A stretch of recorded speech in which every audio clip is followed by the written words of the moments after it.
with your impressions, which is, Cory Booker, Sterling K. Brown, Eric Adams, Kanye, who has reached out to you? Like, who have you actually heard from about whether they love it or hate it?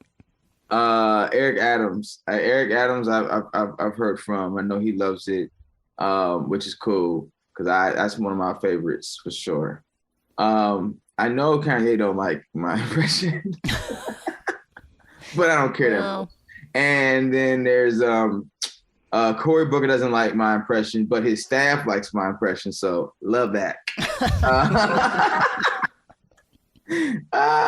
It means I'm doing something right.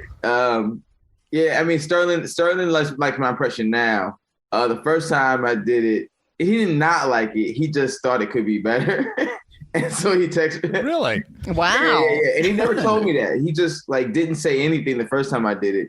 And then I did it we had this NBC, it was like this NBC corporate thing. And I did a family, and then we did like a Family Feud sketch for it. And I played him in it.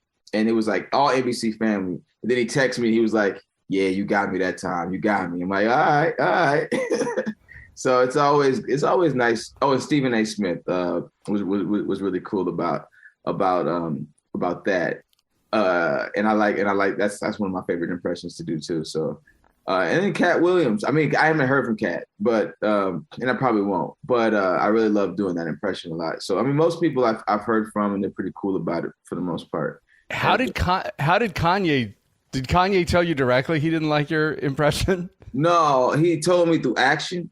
I did it. I did the impression. He was there with Chappelle and some other folks, and I tapped him on the shoulder to say what up, and he didn't fully turn around. He just did this like Batman thing, like he just like did this real quick, and I was like, so he don't like it. Yeah, was my takeaway. But it's all good. You know what I mean? Sometimes people can't take a joke, and it's all good.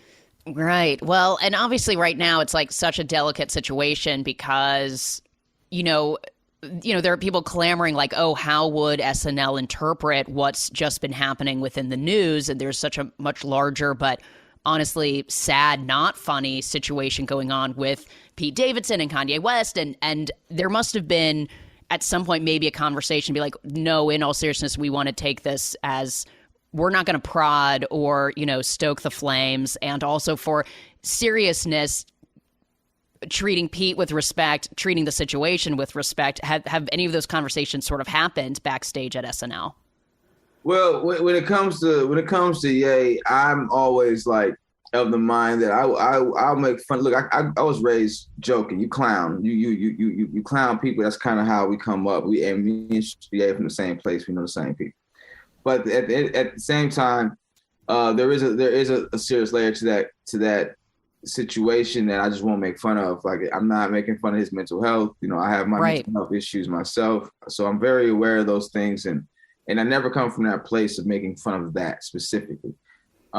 His irresponsibility of it is what I make fun of, but and his ego. But it's never those things. And then when it comes to I've been on the phone with like our mutual friends, and when it's gotten like really public and tight, it's just better not to put your friend in a weird situation by antagonizing a situation more than you need to.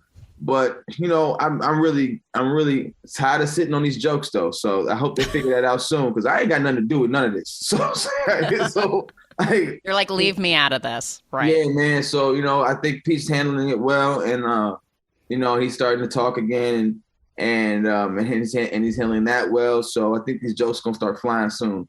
But you always want to make sure on both sides of it. Even though me and Ye are friends, I want the best for that dude too. So I'm still a fan of his music. I just and I hope that he learns how to handle this so they can just move on with their lives. But it's not interesting to me to stir the pot on something that just unhealthy.